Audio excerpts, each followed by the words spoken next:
আসসালামু আলাইকুম, আমন্ত্রণ বাংলা ভিশন সংবাদে আপনাদের সঙ্গে থাকছি সেলিনা তাওহিদ। শুরুতেই জানিয়ে দিচ্ছি পায়োনিয়ার ইন্স্যুরেন্স সংবাদ শিরোনাম।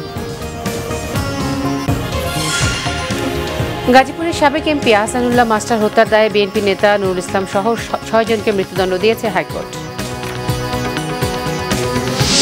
সন্ত্রাস ও জঙ্গিবাদ মোকাবেলায় দক্ষিণ এশিয়ার সব দেশকে একযোগে কাজ করার তাগিদ প্রধানমন্ত্রী শেখ হাসিনার।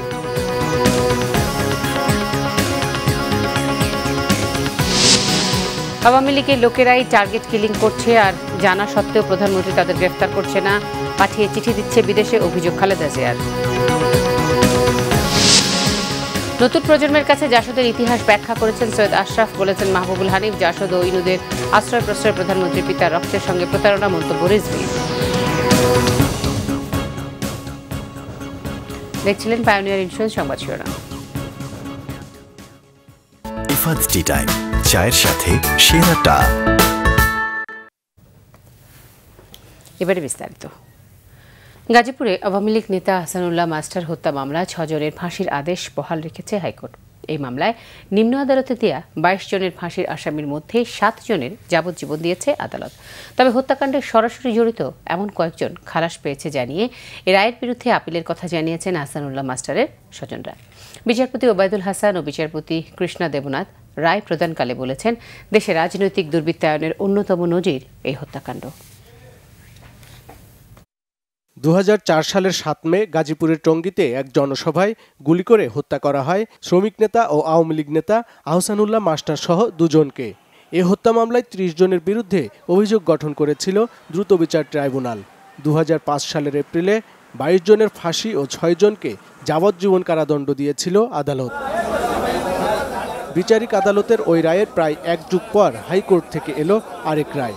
ডেথ রেফারেন্স ও জেল আপিলের শুনানি শেষে বুধবার ২২ জনের মধ্যে অন্যতম আসামি নুরুল ইসলাম সরকার ও দীপুসহ ৬ জনের ফাঁসির আদেশ বহাল রেখেছে উচ্চ আদালত।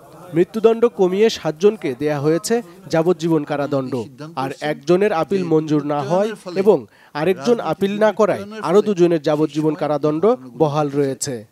দীর্ঘদিন শুনানির পরে আজকের রায় ঘোষিত হয়েছে।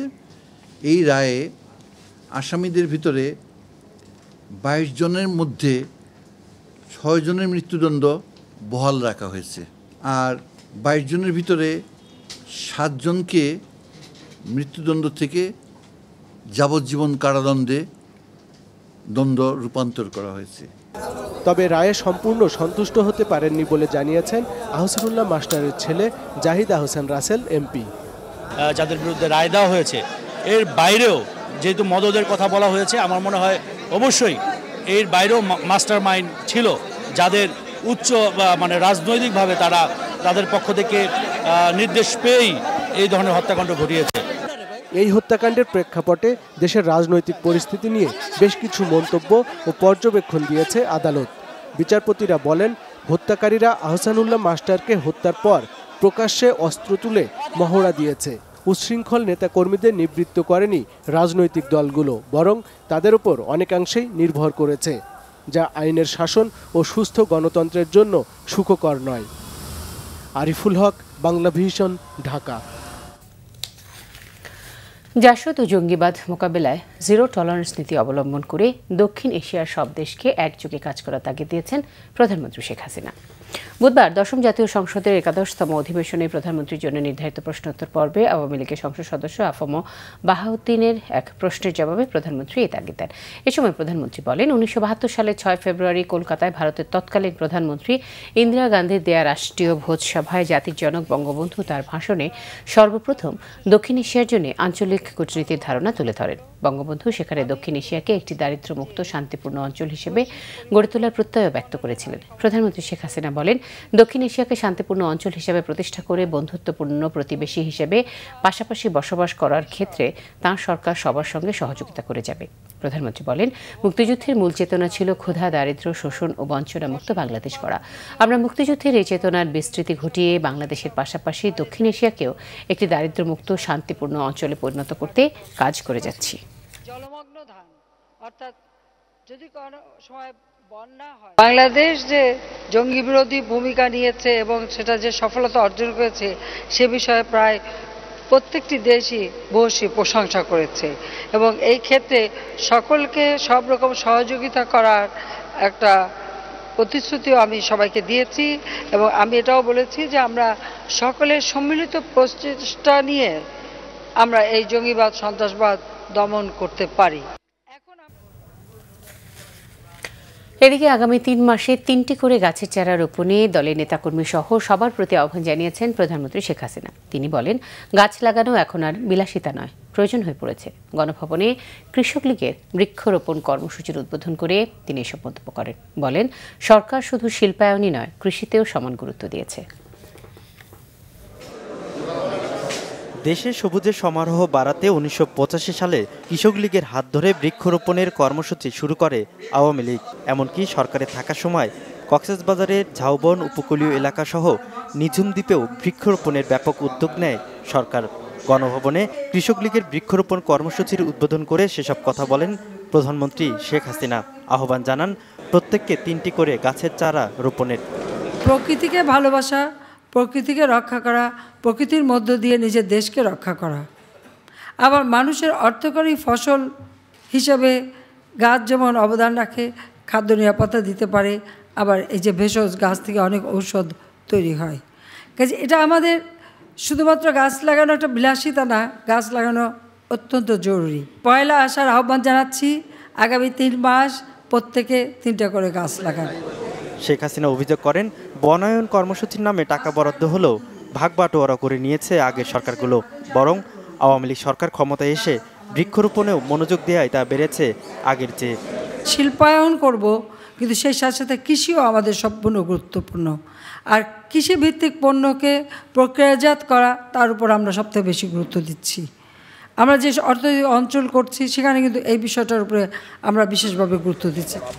পরে গণভবনের আঙিনায় বনজ, ফলজ ও ঔষধি গাছের 3টি চারা রোপণ করেন প্রধানমন্ত্রী শেখ হাসিনা। সৈয়দ আব্দুল মুহিত, বাংলা ভিশন, ঢাকা। আওয়ামী লীগের লোকেরাই সারা দেশে টার্গেট কিলিং করছে, আর তা জানা সত্ত্বেও তাদের প্রধানমন্ত্রী গ্রেফতার করছে না, অভিযোগ করেছেন BNP chairperson Begum Khaleda Zia. BNP হত্যার রাজনীতিতে বিশ্বাস করে না বলেও জানান বেগম জিয়া। রাজধানীর স্কাটনের লেডিস ক্লাবে ইফতার মাহফিলের আয়োজন করে কাজী জাফরের প্রতিষ্ঠিত জাতীয় পার্টি। ইফতার মাহফিলে বেগম জিয়া অভিযোগ করেন, আওয়ামী লীগের শাসনে কোনো ধর্মের মানুষ নিরাপদ নয়। এই দলটি ক্ষমতায় থাকলে হিন্দুদের উপর সবচেয়ে বেশি নির্যাতন হয়। বিএনপি চেয়ারপারসন বলেন, একদিকে ব্যাংক ডাকাতি, অন্যদিকে মানুষ হত্যার কারণে দেশের স্বাধীনতা, গণতন্ত্র অর্থহীন হয়ে পড়েছে। এ অবস্থায় জনগণকে ঐক্যবদ্ধ করে অবাধ সুষ্ঠু নির্বাচনের দাবি আদায়ের আন্দোলন জোরদারের আহ্বান জানান বেগম জিয়া। আওয়ামী লীগের অধীনে কোনো ধর্মের মানুষই নিরাপদ নয়। আপনারা দেখছেন এরকম ঘটনা আগে কখনো ঘটে নাই। এই যে টার্গেট কিলিংগুলি হচ্ছে, এখানে মুসলমান, হিন্দু, বৌদ্ধ, খ্রিস্টান সমস্ত ধর্মের মানুষকে হত্যা করা হচ্ছে এবং এগুলো কারা করছে, এগুলো পরিকল্পিত এবং এগুলো আওয়ামী লীগের লোকজন। তাই হাসিনা বলে যে আমি জানি কারা এগুলো করছে, সেজন্যই হাসিনা বলে। হাসিনা জানে, কিন্তু হাসিনা জেনেও এগুলোকে ধরে না, এগুলোকে দেশের বাইরে পার করে দিয়েছে আর এখন নিরীহ মানুষগুলোকে ধরে জেলখানায় বন্দি করছে। সৈয়দ আশরাফ নতুন প্রজন্মের কাছে জাসদের ইতিহাস ব্যাখ্যা করেছেন, আর এই কারণে 14 দলের মধ্যে ফাটলের কোনো সম্ভাবনা নেই বলেছেন আওয়ামী লীগের যুগ্ম সাধারণ সম্পাদক মাহবুবুল আলম হানিফ। স্বাস্থ্যমন্ত্রী মোহাম্মদ নাসিম বলেছেন, যে কোনো ষড়যন্ত্র মোকাবেলায় ঐক্যবদ্ধ আছে আওয়ামী লীগ। বঙ্গবন্ধু এভিনিউয়ে ঢাকা মহানগর আওয়ামী লীগের বর্ধিত সভায় মাহবুবুল আলম হানিফ বলেন, সৈয়দ আশরাফ ছাত্রলীগের বর্ধিত সভায় জাসদকে নিয়ে যে বক্তব্য দিয়েছেন তা নতুন প্রজন্মের জানার প্রয়োজন ছিল।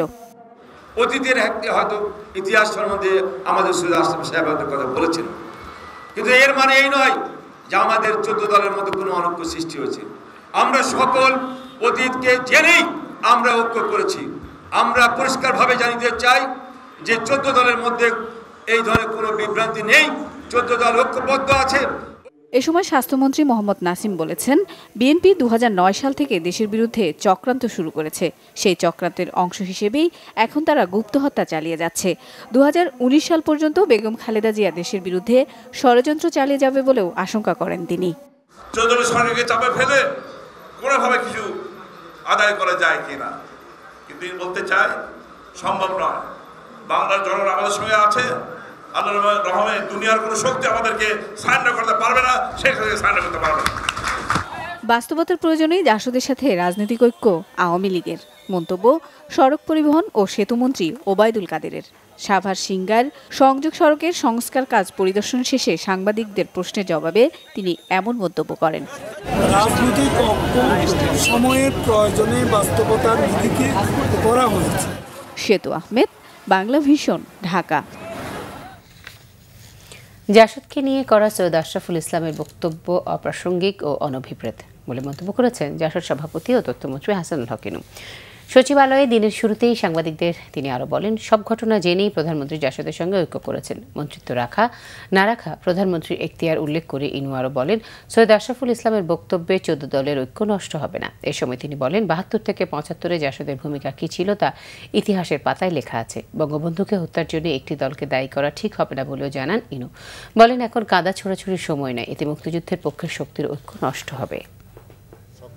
এই সময়ে আমাদের 14 দলের অভ্যন্তরে কোনো কাদা ছোড়াছড়ি করা উচিত নয় এবং এটা ইতিহাস চর্চার সময় নয়, এটা জঙ্গিবাদ সম্পূর্ণরূপে ধ্বংস করার সময় জাসদ নিয়ে বা যে কোনো দল নিয়ে যেসব বক্তব্য বিবৃতি আসছে সেটা অনভিপ্রেত, দুঃখজনক এবং অপ্রাসঙ্গিক।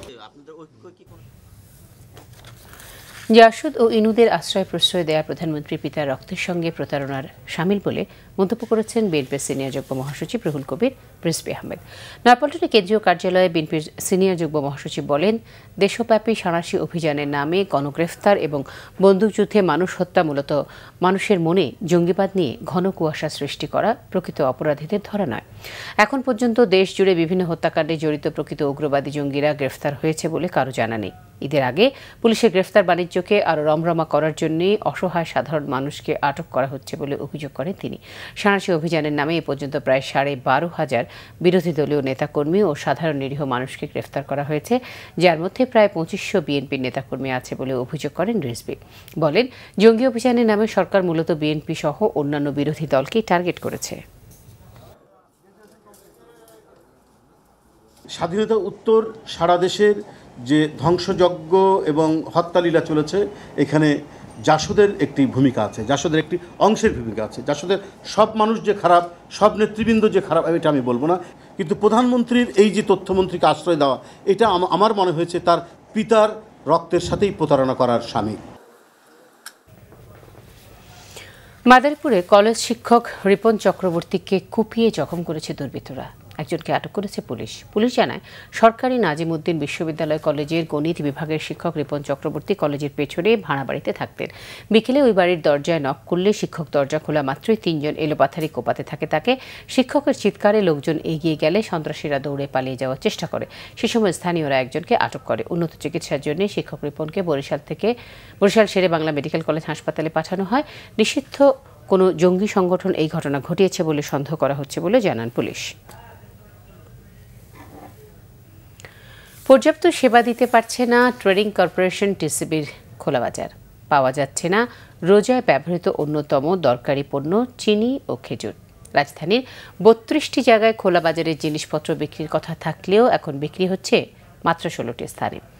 আবার যেগুলো আছে সেগুলো সময় মতো মালামাল নিয়ে আসছে না।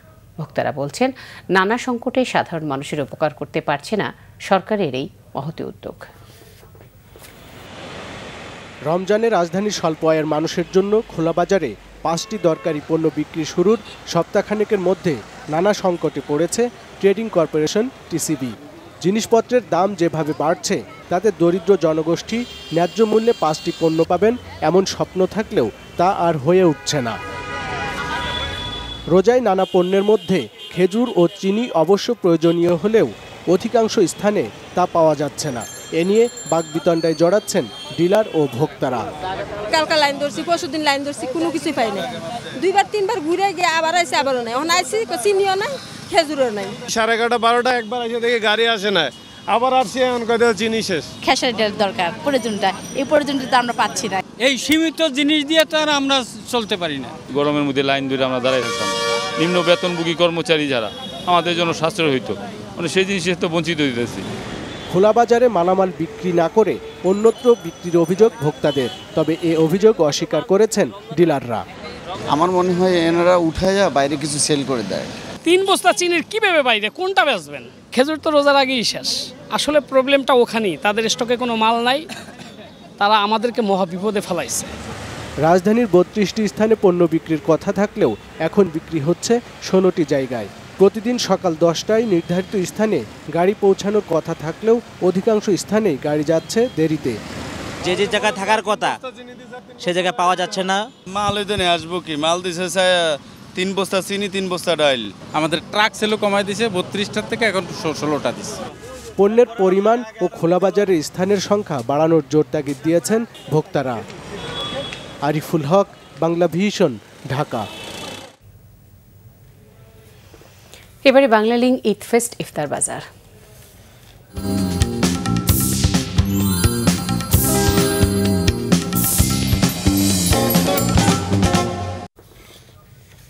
রমজানের শুরুতেই জমে উঠেছে নারায়ণগঞ্জের ইফতার বাজার। হকার উচ্ছেদ করে নগরীর দখলমুক্ত ফুটপাতগুলোতে ইফতার সামগ্রী বিক্রি কম হলেও হোটেল, রেস্তোরাঁ ও নামী দোকানগুলোতে বেচাকেনার ধুম পড়েছে। প্রতিদিন শহরের গড়ে লাখ টাকার ইফতার সামগ্রী বেচাকেনা হয়, দোকানদাররা খুশি। নানা ধরনের মুখরোচক মানসম্মত ইফতার সামগ্রী পেয়ে ক্রেতারাও স্বস্তি বোধ করছেন।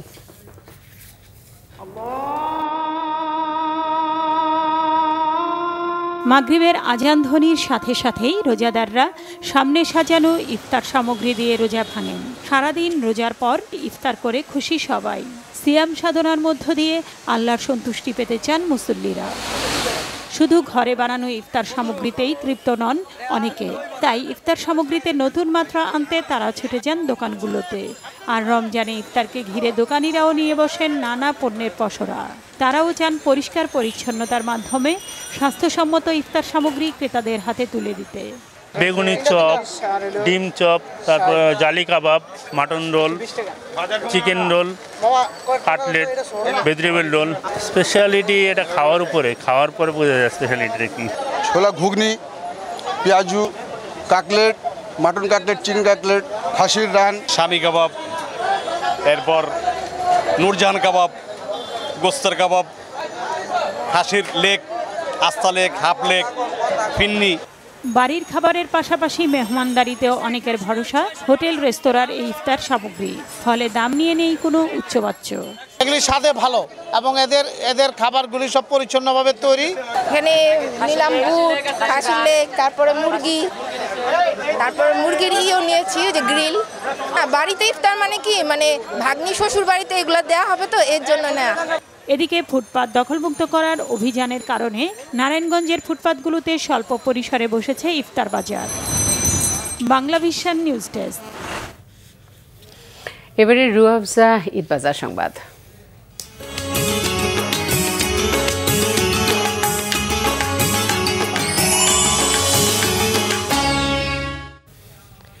ঈদ সামনে রেখে নানা ডিজাইন ও বাহারি পোশাকের সমাহার শাহবাগ আজিজ সুপার মার্কেটের ফ্যাশন হাউসগুলোতে। বরাবরের মতো ক্রেতাদের চাহিদা বিবেচনায় রেখে এবারও দেশি কাপড়কে প্রাধান্য দিয়েছেন ডিজাইনাররা। আবার ঈদের বেচাকেনা মাথায় নিয়ে রাজধানীতে যাত্রা শুরু করেছে অনেক নতুন হাউসও। তুলনামূলক কম দামে মেলে ভিন্ন ডিজাইনের মন মতো পোশাক। ক্রেতাদের এমন ধারণা শাহবাগের আজিজ সুপার মার্কেটের ফ্যাশন হাউসগুলো সম্পর্কে। ঢাকা বিশ্ববিদ্যালয় লাগোয়া এই মার্কেটের ক্রেতা মূলত বিভিন্ন বিশ্ববিদ্যালয়ের তরুণ তরুণীরা। অন্য বছরের মতো এবারও ঈদকে ঘিরে পাঞ্জাবি, টি শার্ট, ফতুয়ার কালেকশন নিয়ে সেজেছে আজিজ মার্কেট। অন্যান্য বছরের তুলনায় এবারও কালেকশন ভালো। মূলত আমাদের পাঞ্জাবির কালেকশনটা বেশি, হিউজ পরিমাণ কালেকশন আমাদের আসতেছে। আমরা আসলে যারা চাই যে মোটামুটি ফ্যাশনেবল হবে, মানে প্লাস হচ্ছে আপনার প্রাইসটাও রিজনেবল হবে, তো সব কিছু মিলে এইখানেই আর কি ভালো হয় আমাদের। কমতি নেই নানা কারুকাজে তৈরি মেয়েদের পোশাকেও। আর তাই পছন্দের জিনিসটি বেছে নিতে এ দোকান থেকে সে দোকানে ঢুমাচ্ছেন অনেকেই। এখন ছেলেদের পাঞ্জাবি খুঁজছি, পাচ্ছি না একই রকম দুইজনে। এদিকে ঈদকে বিশেষ মৌসুম হিসেবে নেয়ার প্রস্তুতি রাজধানীর অভিজাত এলাকার নতুন ফ্যাশন হাউসগুলোরও। দেশীয় ঐতিহ্যের ছোঁয়ায় ক্রেতা আকৃষ্ট করার আয়োজন গুলশান, বনানী সহ বিভিন্ন এলাকায়। অবশ্যই আমাদের মানে ফ্যাশনটাকে আমরা ধরে রাখবো, কিন্তু দেশীয় প্রোডাক্ট দিয়ে। সেটাই হচ্ছে আমাদের উদ্দেশ্য সবার। যারা ক্রেতা আছেন তারা যাতে বাংলাদেশের কাপড় কেনেন এবং যারা বিক্রেতা আছেন তারাও যাতে বাংলাদেশের কাপড়ই বিক্রি করেন। বেসিক্যালি 3-4 জন মিলে ডিজাইন করেছি, কিন্তু এর পিছনের ব্রেকডাউনে সব নারীরাই কাজ করেছে। মার্কেটের ভিড়ভাট্টা এড়াতে সামর্থ্যবানরা যাচ্ছেন এসব ফ্যাশন হাউজে। মিজানুর রহমান সবুজ, বাংলা ভিশন, ঢাকা। নিচে গ্রেট ওয়াল সিরামিক সংবাদ বিরতি।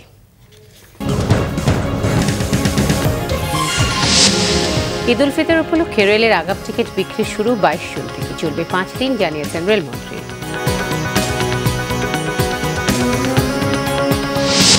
বিএনপিকে টার্গেট করে সন্ত্রাসী অভিযান চালানো হচ্ছে না, জানিয়েছেন স্বরাষ্ট্রমন্ত্রী।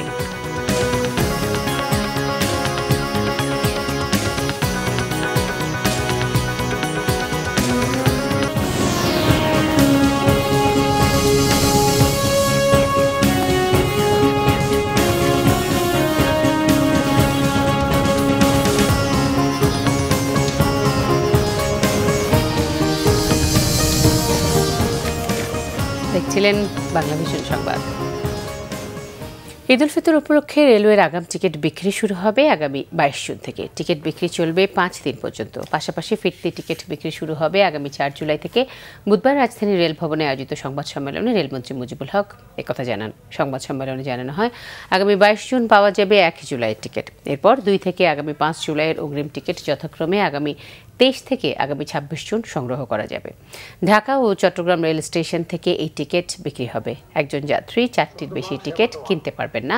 এছাড়া বিক্রিত টিকিট ফেরত নেওয়া হবে না। টিকিট বিক্রি করা হবে প্রতিদিন সকাল 8টা থেকে। ঈদ পরবর্তী সময়ে ফিরতি টিকিট বিক্রি শুরু হবে আগামী 4 জুলাই থেকে। 4 জুলাই বিক্রি হবে আগামী 8 জুলাইয়ের টিকিট। আগামী 9 থেকে আগামী 12 জুলাইয়ের ফিরতি অগ্রিম টিকিট বিক্রি শুরু হবে যথাক্রমে আগামী 5 থেকে আগামী 8 জুলাই। রাজশাহী, খুলনা, রংপুর, দিনাজপুর ও লালমনিরহাট স্টেশন থেকে বিশেষ ব্যবস্থায় ফিরতি টিকিট বিক্রি হবে। রেলমন্ত্রী জানান, ঈদ উপলক্ষে 7টি বিশেষ ট্রেন সার্ভিস চালু থাকবে। তিনি আরও বলেন, যাত্রীদের নিরাপত্তায় পর্যাপ্ত ব্যবস্থা নেওয়া হয়েছে। আইনশৃঙ্খলা বাহিনী নিয়মিত কাজ করবে। ট্রেনের শিডিউলের যেন বিপর্যয় না হয় সেদিকে লক্ষ্য রাখা হবে। একই কারণে সংশ্লিষ্টদের সতর্ক থাকার নির্দেশ দিয়েছেন রেলমন্ত্রী। বিএনপিকে টার্গেট করে সন্ত্রাসী অভিযান চালানো হচ্ছে না বলে জানিয়েছেন স্বরাষ্ট্রমন্ত্রী আসাদুজ্জামান খান। সচিবালয়ে বাংলাদেশের নিযুক্ত মার্কিন রাষ্ট্রদূত মার্শা বার্নিকাটের সাথে বৈঠকের পর তিনি একথা বলেন। স্বরাষ্ট্রমন্ত্রী বলেন, সন্ত্রাসী অভিযানে ওয়ারেন্টভুক্ত আসামি ও সন্দেহভাজন জঙ্গিদের গ্রেফতার করা হচ্ছে। কোনো অসৎ উদ্দেশ্য নিয়ে এই অভিযান চালানো হচ্ছে না। কোনো নিরাপরাধ ব্যক্তিকে যেন গ্রেফতার করা না হয় সে ব্যাপারে প্রধানমন্ত্রীর নির্দেশনা রয়েছে বলে জানান স্বরাষ্ট্রমন্ত্রী। তিনি বলেন, গত কয়েকদিনে কয়েক হাজার অপরাধীকে গ্রেফতার করা হয়েছে। এই সংখ্যা খুব বেশি নয়। সন্ত্রাসী অভিযানের নামে নিজেদের নেতাকর্মীদের আটক করা হচ্ছে বলে বিএনপি যে অভিযোগ করেছে তা সঠিক নয় বলেও মনে করেন আসাদুজ্জামান খান। বৈঠকের পর মার্কিন রাষ্ট্রদূত বলেন, বাংলাদেশে আইএসের অস্তিত্ব থাকা না থাকা মুখ্য বিষয় নয়, মুখ্য হচ্ছে জঙ্গি হামলা প্রতিহত করা। তিনি বলেন, জঙ্গি দমনে বাংলাদেশ ও মার্কিন যুক্তরাষ্ট্র একসাথে কাজ করবে। এ ব্যাপারে চলমান সহযোগিতা আরও জোরদার করার কথাও বলেন মার্কিন রাষ্ট্রদূত। সন্ত্রাস বিরোধী বিশেষ অভিযানে 6ষ্ঠ দিন চলছে। 5ম দিন শেষে এ পর্যন্ত সারা দেশে 21 জেএমবি সদস্য সহ আটক করা হয়েছে 827 জনকে। অভিযানের 5ম দিনে চট্টগ্রামে জামায়াত শিবিরের 22 নেতাকর্মী সহ 2 জন, ময়মনসিংহে 1 জেএমবি সদস্য সহ 97, গাজীপুরে 99, যশোরে 96 জন, পাবনায় 73 জন, সাতক্ষীরায় 47, নড়াইলে 33, গাইবান্ধায় 31, জয়পুরহাটে 33, ঝিনাইদহে জামায়াত শিবিরের 6 কর্মী সহ 26 জন, নীলফামারীতে 1 জেএমবি সদস্য সহ 19, পঞ্চগড়ে 1 জেএমবি সদস্য সহ 18 ও নারায়ণগঞ্জে একজনকে আটক করা হয়েছে।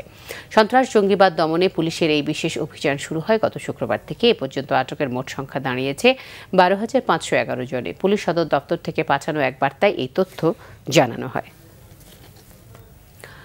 আবারও নিচ্ছে গ্রেট ওয়াল সিরামিক সংবাদ বিরতি।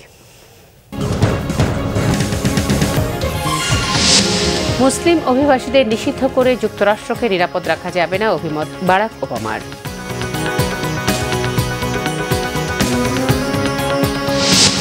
প্রিমিয়ার ক্রিকেটে মোহামেডানকে 260 রানের লজ্জায় ডুবিয়ে ঘুরে দাঁড়িয়েছে আবাহনী। ভিক্টোরিয়াকে 2 উইকেটে হারিয়ে শীর্ষে লিজেন্ড অফ রূপগঞ্জ।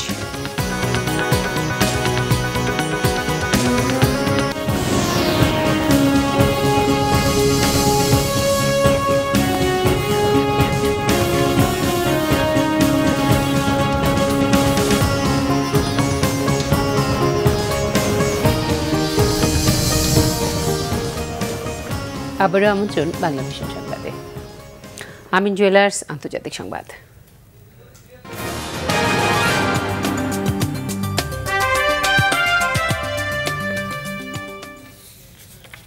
মুসলিম অভিবাসীদের নিষিদ্ধ করে যুক্তরাষ্ট্রকে নিরাপদ করা যাবে না, বরং এতে আইএস জঙ্গিদের মার্কিন স্বার্থ বিরোধী চক্রান্ত বাস্তবায়ন সহজ হবে বলে হুঁশিয়ার করেছেন প্রেসিডেন্ট বারাক ওবামা। মূলত রিপাবলিকান পার্টির নেতা ডোনাল্ড ট্রাম্পের সাম্প্রতিক বক্তব্যের জবাবে এই মন্তব্য করলেন তিনি। জাতীয় নিরাপত্তা কাউন্সিলের বৈঠক শেষে ওবামা বলেন, এটি বিভক্ত আমেরিকার জন্ম দেবে, যা আমরা কেউ চাই না। মধ্যপ্রাচ্য সহ বিশ্বের মুসলমানদের মধ্যে যুক্তরাষ্ট্র নিয়ে নেতিবাচক দৃষ্টিভঙ্গি তৈরি হবে। এতে খুব সহজেই মুসলমানদের পথভ্রষ্ট করতে পারবে আইএস। যুক্তরাষ্ট্রে একাধিক গুলিবর্ষণের ঘটনায় মুসলমান মার্কিনীদের জড়িত থাকার অর্থ এই নয় যে ইসলাম ধর্ম এর জন্য দায়ী। পরোক্ষভাবে ট্রাম্পের মুসলিম বিরোধী নির্বাচনী প্রচারণায় সমালোচনা করেন তিনি। বলেন, যুক্তরাষ্ট্রের জন্য কে হুমকি স্বরূপ তা দেখার জন্য গোয়েন্দা ও সামরিক বাহিনী রয়েছে। প্রতিক্রিয়ায় নর্থ ক্যারোলিনায় এক জনসভায় ওবামাকে কটাক্ষ করে বক্তব্য দেন ডোনাল্ড ট্রাম্প। তিনি বলেন, সমকামীদের নাইট ক্লাবে হামলাকারীর প্রতি ওবামা ততটা ক্ষুব্ধ নন যতটা ট্রাম্পের প্রতি। ওবামা প্রশাসনকে উদ্দেশ্য করে ট্রাম্প বলেন, সমস্যার সমাধান নিয়ে আলোচনা করতে আগ্রহী নয় তারা, যা খুবই উদ্বেগজনক। এবারে ক্লেমন খেলার সংবাদ।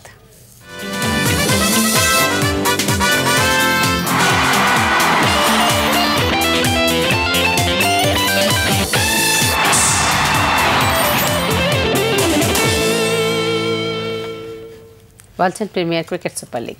আবাহনীর রেকর্ডের ম্যাচে ভেসে গেল মোহামেডান। বাংলাদেশের লিস্টে ইতিহাসের সবচেয়ে বড় রানের টার্গেট দিয়ে সবচেয়ে বড় জয়টি তুলে নিয়েছে আবাহনী। মোহামেডানকে 372 রানের টার্গেট দিয়ে জয় তুলে নিয়েছে 260 রানে। আবাহনীর পক্ষে লিটন দাস ও ভারতীয় দীনেশ কার্তিকের সেঞ্চুরির সাথে সাকিব আল হাসানের ঝোড়ো হাফ সেঞ্চুরি ও বোলিংয়ে 5 উইকেট নৈপুণ্যে 111 রানে অল আউট হয়ে লজ্জায় ডুবেছে মোহামেডান। একটা সময় তারা ছিল চিরপ্রতিদ্বন্দ্বী। আবাহনী মোহামেডানের ম্যাচের ঝাঁজ টের পাওয়া যেত প্রতিটা ম্যাচেই। সেই ঝাঁজ কেটে গেছে অনেক আগেই। আবাহনী মোহামেডান এখন শত্রু নয়, একে অপরের পরম সহযোগী। মাঠের পারফরমেন্সেও কি আশ্চর্য সৌহার্দ্য। লিগ রাউন্ডে আবাহনীকে 8 উইকেটের বড় ব্যবধানে হারিয়েছিল মোহামেডান। তার প্রতিদানে মোহামেডানকে ঘরোয়া লিস্টে ক্রিকেটের রেকর্ড 260 রানে হারিয়েছে আবাহনী। টস জিতে আবাহনীর হাতে ব্যাট তুলে দিয়েই ভুলটা করেছিলেন মোহামেডান অধিনায়ক। শুরুতে যদিও বোঝা যায়নি এতটা ঝড় বয়ে যাবে সাদাকালোদের ওপর দিয়ে। তামিম ইকবাল ও নাজমুল হোসেন শান্তর বিদায়ে বরং জমজমাট লড়াইয়ের আভাস ছিল। কিন্তু তৃতীয় উইকেটে দীনেশ কার্তিককে নিয়ে মোহামেডানের হাত থেকে ম্যাচটা বের করে নিলেন লিটন দাস। তৃতীয় উইকেটে দুজনের জুটি 162 রানের। পুরো লিগ জুড়ে অফ ফর্মে থাকা লিটন ছন্দে ফেরার ইঙ্গিত দিয়েছিলেন আগের ম্যাচেই। মোহামেডানের বিপক্ষে খেললেন লিস্টে ক্যারিয়ারের সেরা ইনিংস। তার 139 দলকে দিয়েছে শক্ত ভিত্তি, যার ওপর দাঁড়িয়ে দীনেশ কার্তিক ও সাকিব আল হাসান চালিয়েছেন তাণ্ডব। ঢাকার লিগে নিজের প্রথম ম্যাচেই সেঞ্চুরি তুলে নিয়েছেন কার্তিক। তার 109 রানের সঙ্গে সাকিবের তাণ্ডব 5 ছক্কায় মাত্র 24 বলে তুলেছেন 57। আবাহনী 5 উইকেটে তোলে 371, যা বাংলাদেশের ঘরোয়া ক্রিকেটে কোনো ক্লাবের সর্বোচ্চ ইনিংস। বোলারদের মতো মোহামেডানের ব্যাটসম্যানরাও ভুলে গেলেন খেলা। আবাহনীকে বড় জয় উপহার দেওয়াই যেন ছিল তাদের প্রধান লক্ষ্য। সাথে ছিল সাকিবকে উইকেট দেওয়ার প্রতিযোগিতা।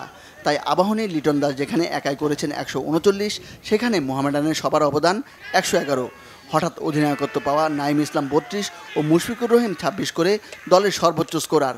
18 রানে 5 উইকেট নিয়ে আবাহনীর বোলিং নেতৃত্বে সাকিব। তবে প্রথম ইনিংসে সেঞ্চুরি দিয়ে ম্যাচের নায়ক লিটন দাসই। হ্যাঁ, একটা ব্যাটসম্যানের টার্গেটই থাকে রান করা। তো খেলা ইনিংস শেষে যখন দেখি নিজের বোর্ডের পিছনে অনেক বড় একটা রান, সো এটা নিজের কাছে ভালো লাগে। এই জয়ে আবাহনীর শিরোপা জয়ের সম্ভাবনা উজ্জ্বল হলো, আর মোহামেডানের হলো ভরাডুবি।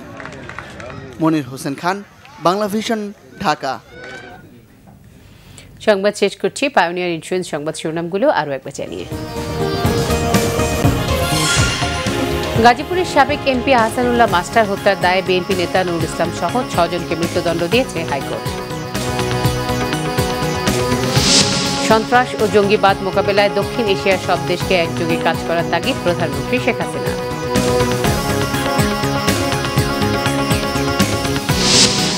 আওয়ামী লীগের লোকেরাই টার্গেট কিলিং করছে, আর জানা সত্ত্বেও প্রধানমন্ত্রী তাদের গ্রেফতার করছে না, পাঠিয়ে দিচ্ছে বিদেশে, অভিযোগ খালেদা জিয়ার। নতুন প্রজন্মের কাছে জাসদের ইতিহাস ব্যাখ্যা করেছেন সৈয়দ আশরাফ, বলেছেন মাহবুবুল হানিফ। জাসদ ও ইনুদের আশ্রয় প্রশ্রয় প্রধানমন্ত্রীর পিতার রক্তের সঙ্গে প্রতারণা, মন্তব্য রিজভীর।